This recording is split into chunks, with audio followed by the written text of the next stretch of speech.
Hello and welcome to today's TOC podcast. I'm Joe Weichert, co-chair of O'Reilly's Tools of Change conference. As always, I encourage you to visit the official conference site, toccon.com, to keep up on the latest webcasts, podcasts, and other upcoming TOC events. Speaking of which, we're now only about a month away from TOC Frankfurt. Don't forget that this year features not only the full-day TOC event on Tuesday, October 11th, but also a half-day social media workshop on Thursday the 13th. For more information or to register, visit tocfrankfurt.com. For today's podcast, I'm joined by Zite CEO Mark Johnson. Mark, welcome to this TOC podcast. Thanks for having me here. So, Mark, Zite has quickly become my favorite iPad app, and I'm not just saying that because you're on this call here. But part of its appeal, I feel, is in the fact that it regularly serves up the content I'm most interested in.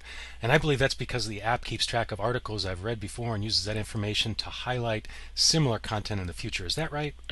That's right, and I think there's really two components here that are working. One is that Zite looks at millions of articles a day across the web for the most interesting content. So even if you haven't even personalized your Zite yet, you're going to get an interesting stream of information from your technology section, your food section, whatever sections you choose. Then additionally, as you start to use the product, not only are we going to show you very interesting articles from that stream of information, we're going to start to personalize the information. So even though we both care about technology, probably your technology stream is a bit different than mine. For example, I really like search engines, so a lot of my technology news has to do with search. So over time, Zite will not only show you really awesome stuff, but it'll show you awesome stuff that is personalized to you. And I think that's really when users decide that, Zite goes on to their main bar on their iPad. Yeah, and as good of a job as it does with what I like to keep up on and what I tend to tell it I want to keep up on, I'm also finding that it periodically feeds me different types of articles on things that I hadn't really thought about. So there's a bit of serendipity in that. Now, how do you guys manage that? How are you injecting that sort of feel in the app? Yeah, I mean, it's something that we really think about. I mean, what is a great magazine? A great magazine isn't just something that sends you things that that you know that you're going to like. It sends you things that are challenging. I always use the example that you don't go to the New Yorker because you expect a bunch of articles about New York. You go to the New Yorker because you expect a bunch of articles written in a certain way, possibly on subjects that are not something you would typically read. And one of the things that Zite does is not just look at the subjects that the article is about, but who wrote it, where it was written, how it was written. For example, are there lots of big words in it? Was it tagged a certain way on the web? Was it being shared by certain people? And with that, we can inject an element of serendipity into your application, but still be pretty confident that they're the kind of stories you like. I'd also say with any recommendation engine, if you get it right 100% of the time, you're not doing a very good job. I mean, you want to try new things. Right now we try to make sure that most of the articles coming to you are going to be really personalized to you. On the other hand, we sometimes branch out and try something new and see whether you like that, how you react to it. Yeah, it makes sense. So the big news, recently at least, regarding Zite is this CNN acquisition. What can you tell us about it? And are there going to be some nice user enhancements as a result of that? Yeah, we announced that on the 30th. It was very exciting for us. I mean, obviously, for any startup, getting bought by a company is a really exciting move. What's great about CNN is they're letting us remain independent. So I'm going to continue to be the CEO of Zite. We'll be a wholly owned subsidiary. Very supportive from CNN. They bought us because they are also lovers of the product. And I think that that's great. I think that they're really interested in letting us move forward. So you're going to see a lot of enhancements over the next few months. We now have the capital in the company to allow us to grow. And they really want the product to remain the same.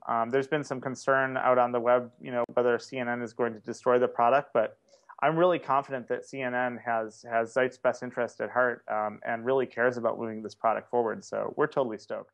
That's great. Glad to hear that. So, Zite's a free app with no advertisements. Can you talk a little bit about your plans in the future to monetize it? Yeah, I mean, one of the great things, frankly, that CNN gives us is a bit of runway. And that's really great for us. So there's no push to monetize the product in the next 12 months. That being said, there's a few things we're looking at. First is with publishers. I mean, we're really interested in helping publishers monetize their own content. So we're working with publishers to figure out, what a solution around that will be. Secondly, I think that within the application, at some point you'll see advertising, but I want to do it right. I want to make sure that the advertising in the application isn't a detractor from the application. I mean, the reason that you go back and use Zite is that the content is so personalized to you. If I start serving you ads that are really bad or not personalized to you, you're not going to like the application. I want to make sure that the ads themselves look like great content to you. So we're gonna tread in the advertising arena, but after a lot of thought and very carefully. Okay. And I had pretty much given up on RSS feeds. I think I had oversubscribed and couldn't keep up and couldn't prioritize them.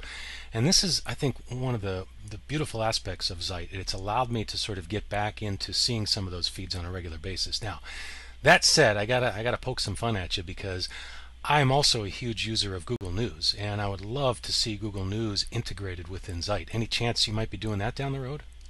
It's a really interesting idea. I mean, we purposely called Zite an iPad magazine. We wanted it to have the feel of the kind of application that you sat down and didn't necessarily go to for breaking news. I mean, that's sort of where CNN holds its own. We want to be the place where you can go and read longer form content, more in-depth content. So we really try to keep that magazine feel. That being said, our users, want all their news delivered on Zite, both breaking news, what's happening right now, and the longer form stuff. So, as we move forward, that's definitely something that we'll be looking at. I mean, one interesting stat about Zite is that most of our usage comes on the weekends and evenings. So Sunday is by far our biggest day, and usage on Zite picks up about after 5 p.m. Eastern time, and then dies down around bedtime on the West Coast.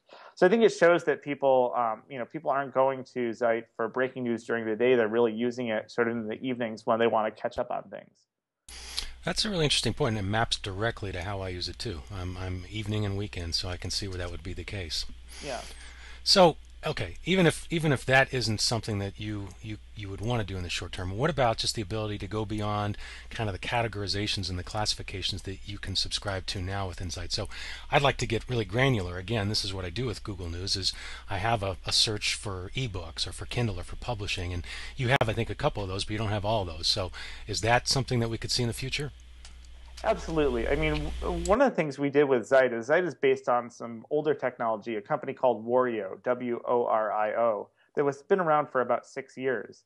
And in an earlier version of Zite, we actually gave users the ability to do just what you're saying. Since we look at millions of pieces of content today, likely we're going to come across some content on all those topics.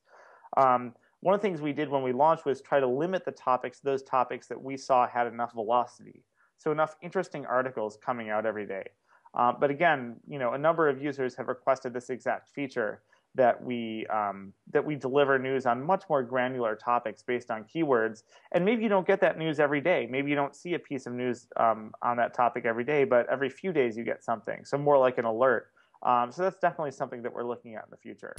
Okay, cool. And it seems like every few weeks there's another new iPad app in this space, and I've tried them all, but I keep coming back to Zite. So what do you guys do, and what do you have to do to stay ahead of the competition here? I mean, oddly enough, to the earlier question, I mean, we try to keep it simple. We try to deliver you an application where we're delivering you the right kinds of content, and from an interface perspective, we keep it really simple. But I think the key is really in the technology there. I mean, we've been working on this technology for 6 years now, and we are 100% focused on recommendation technology. And I think this is where a lot of other companies fail, is that the iPad is a really beautiful application, and it does change the way we read. But part of the reason it changes the way we read is just that it's that kind of device, and really it's the content that changes our reading habits. So I think that not enough companies, it seems to me, focused on the recommendation side of things. It's really a technology play first and an interface play second. Okay, and this kind of ties into the next thing I wanted to ask you is, what are some of the lessons you've learned from development of Zite as far as how customers are using it, for example, and have there been any unexpected discoveries along the way? Yeah, I think the evenings and weekends thing was a really unexpected discovery. People share things a lot more than we thought. So about 10% of articles are saved or shared. People also thumbs up and thumbs down articles a lot more than we thought. So they interacted with the application a lot more. I mean, I think in general, what we've really learned from this is that you've got to keep it simple.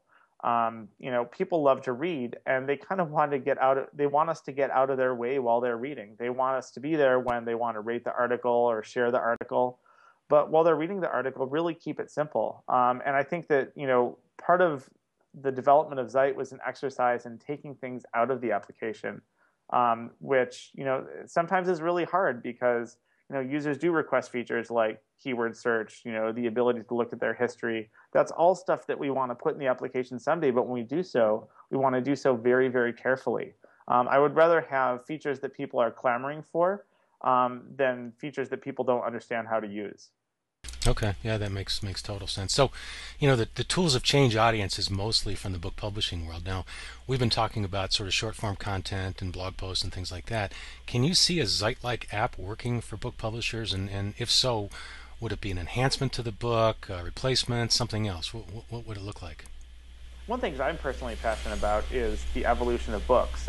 It's interesting to me that even though we have all this new technology that's been out for a while, that the book itself is a form that's been consistent. So I'm interested to see applications like Inkling, for example, that challenge what our notions of the textbook are. All that being said, I think that Amazon is the original recommendation engine. They kind of got it right for books a long time ago. And whereas with other product recommendations, they don't seem to be as good, books, they're still pretty solid. I think it would be really interesting someday to have excerpts from books in Zite. And try to recommend books based on your excerpts. Or you can even imagine us, with the knowledge we have right now, being able to recommend you good books that go along with some of the short form content that you've been consuming. So I think that there's lots of opportunities for us to work together with book publishers to help users find the right pieces of content for them. That's really what we are, as a content matching engine. Yeah, it makes sense. And I totally love the idea of having excerpts sort of folded in here based on my interests and so forth, and what you could do with various retailers and publishers directly for that matter. So that would be super cool. Yeah, I think it could be really interesting. Okay. All right. Yeah. All right. Well, hey, Mark Johnson, CEO of Zite, thank you so much for being part of this TOC podcast. Really appreciate it.